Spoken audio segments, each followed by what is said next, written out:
get there. And so I'll introduce my husband, Brian Truman, and then he'll tell you a little bit more about Greg, and we'll get started. Well, welcome to the game show tonight. No, I'm just kidding. So, good. Brian Truman, and I'm going to interview our guest. Really? Yeah. Okay. Well, we're going to invite him up anyway, but from that, we appreciate everybody coming out tonight because I know there's a lot of people in the room that I think this is probably your first time here. Hey, ain't everybody's first time, raise hand? Yeah, play that. A lot of first timers. Keep those hands up. I don't have a count. 1, 2, 3, Wow. 4, 5, 6, 7, It's like half the room. 9. Yeah, like 9, 10 or so first timers. So we appreciate you coming out. And I know we've got a good 20 or so online tonight as well. So from that, but we've been hosting this learning series for what, like 2.5 years now. And so at the end of each year, we always go ahead and survey those that attend and say, hey, what are some of the real estate topics you would like to hear about, right? And so one of the top ones that we had for this coming year was land development. So we couldn't think of anybody better than Mr. Farricielli. So he's the expert. He has all the expertise. So and we've known him for a little while now. Mm-hmm. And I appreciate his knowledge. And so I think one of the things we're going to do, and we kind of chatted about this, was to say, okay, what do you want to hear when it comes to land development? That was an option, or maybe a case study that maybe he could put on the TV, kind of share screen so that the folks online and everybody else can hear it, and kind of walk through a case study of land development. And the reason I think it's great is because I always tell people there is a lot of different ways to make money in commercial real estate, right? And one of them that they never think about is land development. And Greg and his partners have figured out the best way, and being creative and all that. So with that, I think we're gonna go ahead and we're gonna go ahead and hook up. Yeah. And we're gonna start with some I guess I need case studies. Yeah, we can do however you guys want. Oh, geez. And then the thing too is, I think Greg's gonna probably stand and put his As soon as I get hooked his up. computer on his chair. But the thing too is to go ahead and as we're going through, please ask questions, as well from this standpoint. So it's not, you don't have to wait till the end of the presentation or his case study to ask questions. So Yeah, I don't want to mislead you. This is not a presentation. yeah. I didn't really prepare for this. It's not something you can really prepare for because it's not a linear process and there's just a lot of different things to it. So I think we're going to do the case study route so we can kind of walk through like the thought process on a deal, to kind of get a few things to look for, maybe some key terms. On June 22nd, I'm going to have my Deals from the Ground Up full class, most likely 1 or 2 days. And I'll let you guys know when to sign up for that. And that'll be like a full deep dive of, everything we need to look for in any municipality. Because your municipality am I ready to go? Mm-hmm. Oh, okay. It's probably like, is your main thing you need to look at is like, what is the regulations, the litigations and everything that you need to do, right? So who really knows what development is? What is land development? Kenna. Well, there's actually different stages in land development. It depends on where you're going to be at. Whether you're essentially you're taking it from one level to the next, and it could be from raw land to getting entitlements and papers and that kind of thing. And then the next step would be to actually doing the subsurface developments and subdividing it and selling it Right, so our development is mostly the latter, is where we take the raw land to highest and best use to entitlement, and then we sell it to whoever's gonna develop the actual dirt and go vertical. So if you're thinking of like a flip, you know, you may have like your ARV, we're like in the middle, it's like a middle value, it's not the ARV, but it's not, you know, it's more or less like just the materials. And you're just selling the material for a profit, and then somebody takes that and then they sell it for the ARV of the property. So that was a good one for sure. So I'll get right into the case study if you guys are down with that. Do you guys have any questions before I get started and dig into this? If you're not connected to the Zoom, can you make it? Yeah, Am I not connected to the Zoom? Well, may I get connected to the Zoom? yes.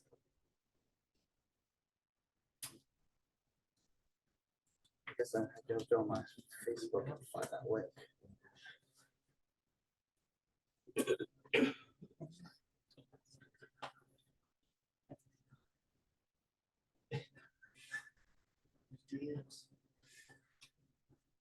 I'm gonna email it to you right now.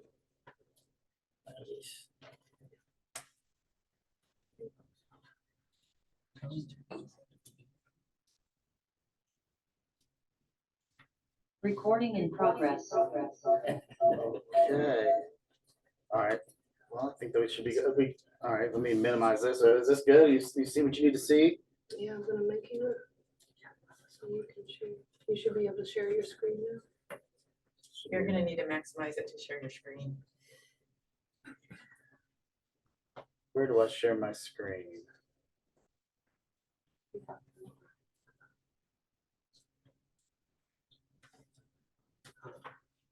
Does not give you the option. I mean, I could just maximize my screen over here. It should be good if you do that. I think they can see. Can you guys see that on Zoom?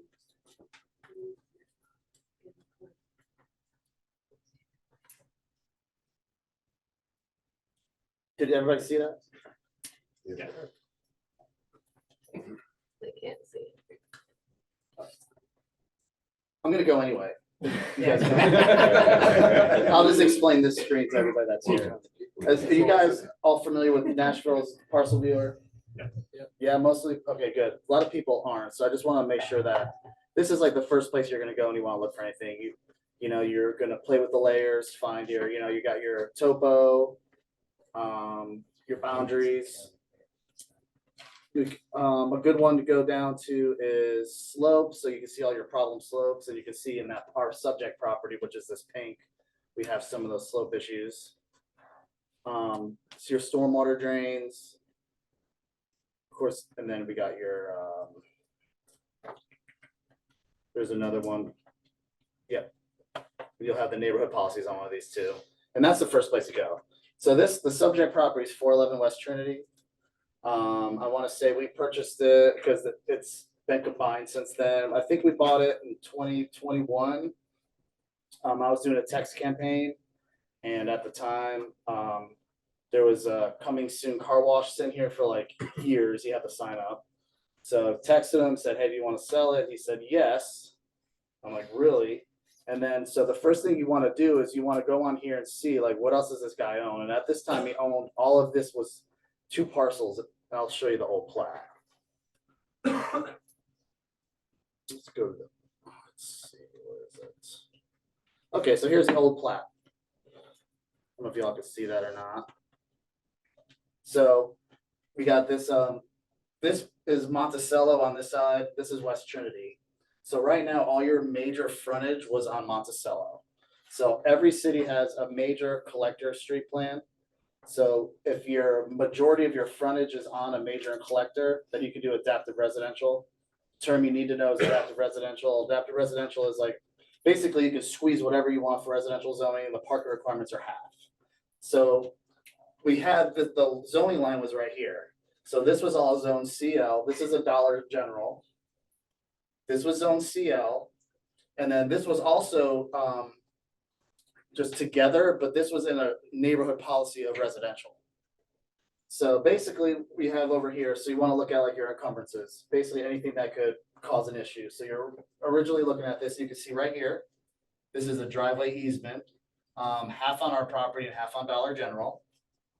Right here is a stormwater quality unit. So basically it's a big detention pond.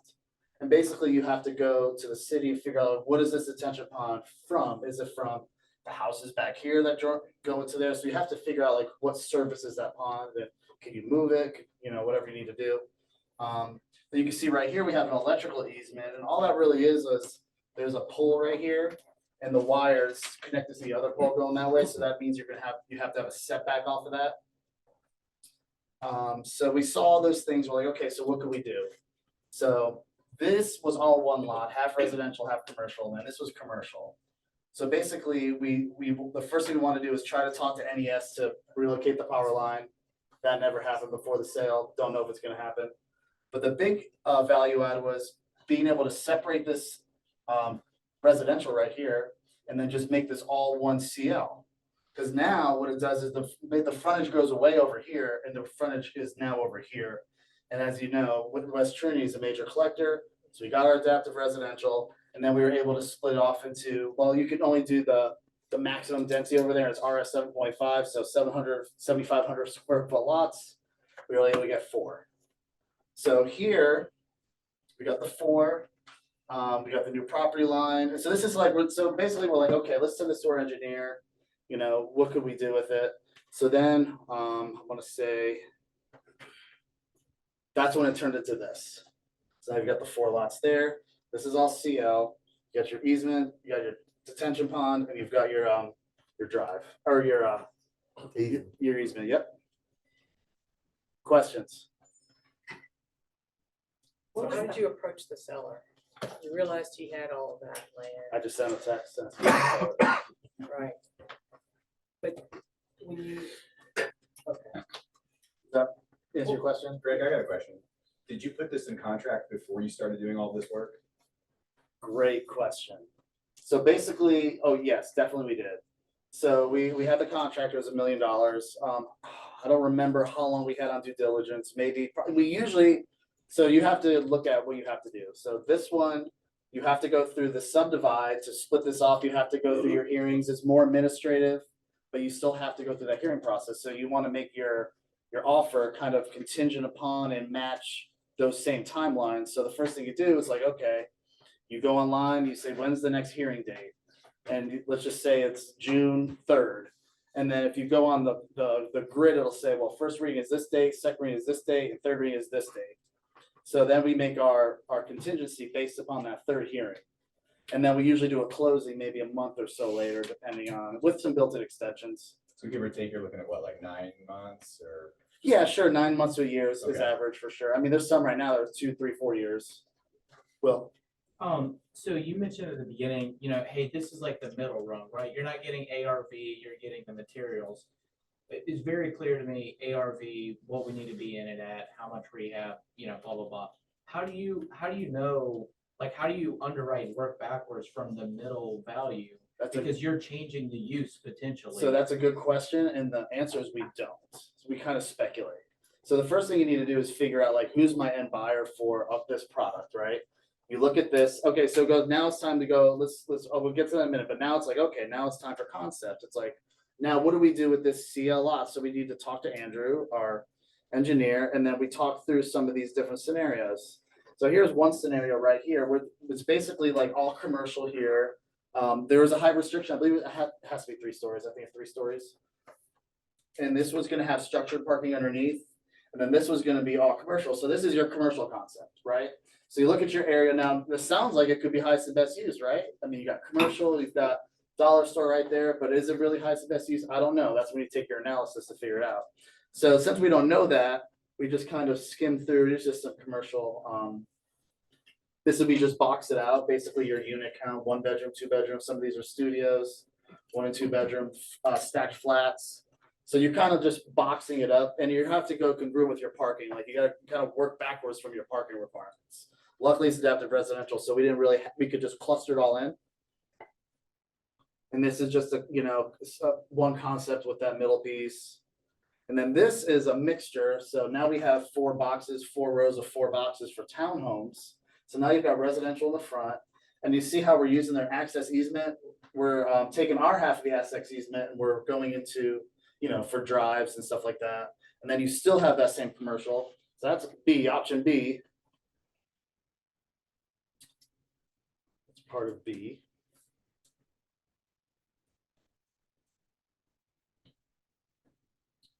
I don't see option C. Can I ask a quick question? Yeah, ask your question, man. Whenever you look for your back end buyer, do you sell it just with a approved concept plan, or do you sell it with the final construction drawings, the civil drawings? So this is, we focus on civil, but we don't do any, so we kind of work through the encumbrances. Like, we're working on one right now, we're fighting over road, dedicated right of ways. You're going through that, but you're not, because the further along you go with it, is you're actually limiting your buyer pool. Like, if you were to go through and get architecturals and have townhomes, I mean, that means that only a residential builder can build that, but you can also do these other uses. So you almost have to like leave it open. So within that contract period, hopefully you're finding your end buyer. And then what you're gonna do is they're gonna have a PSA where we usually don't do assignments. It's cleaner to do an assignment, but a lot of times these end builders, they're gonna have financing and contingencies wrapped up in it. So you're gonna have to have another PSA. So basically, like, we kind of match up our timelines, and now their earnest money is going against their timelines with the PSA. So we have a very detailed conversation. What do you think you're gonna put here? How much time do you need? You know, we make sure that they talk to our engineers first. They don't just get to, you know, it's not like a buyer comes, hey, I'm interested, cool, I'll lock it up. No, they have to talk to our engineers. We have to make sure they understand the project. They understand the encumbrances, that they've worked in Davidson County before. You know, if it's a new person, then we're gonna want more earnest money. We're gonna make it a lot more difficult for them because it's, you know, these take so long to go through. So once you find the end buyer, you kind of have to work with them. So sometimes they'll take over, and then you can have to work like a congruent product. Like, they can't take over and be like, oh, I'm gonna put a car wash here, because if they back out, we can't use their plans. So we can do the car wash. We don't want a car wash. You want a car wash, that you're gonna, so like, they have to pay more of a premium depending on when they take it down the line. So we don't have any, we don't have to wait on approvals for civil. We try, I mean, we have some we did, we try not to, but some we do. And we definitely don't make it like on a grading per approval unless they're paying a premium, or it was renegotiated before, or we already have it for them or something like that. That just depends on where the process, but we're not gonna wait for somebody to go through all that. Because then we might as well just get the bank loan and start doing it ourselves, but that's not what we're doing it for. So a couple of points that Greg made just barely, that I really want to kind of cover and highlight is that I think Greg and these guys do a great job at, Greg and Brian, his partner, and those guys do an excellent job at, is number one, when they've asked us to sell a piece of property for them, and we have somebody come forward, number one, we always go through and make sure that they have done a project in Nashville before. Just because when they get doing geotech work and understand how much rock there is, we want to know that they've done a job here. Right, so Yeah, we'll and build give them a something package. because- We'll have, Yeah. we'll go through the easements, we'll go through all of that stuff, and we're gonna present them with Yeah. like the stuff that we know is a problem, and we have to make sure that they know how to fix it. Right, and then the second thing is what he said is they will get on so we have buyers that'll come forward, they're like, hey, we really want this property. And then I say, well, before we're gonna enter a contract, we want to get you on the phone with the sellers. That way, Greg and Ryan can go through with them to say, so what do you want to put on this? What are you thinking about, putting on this property?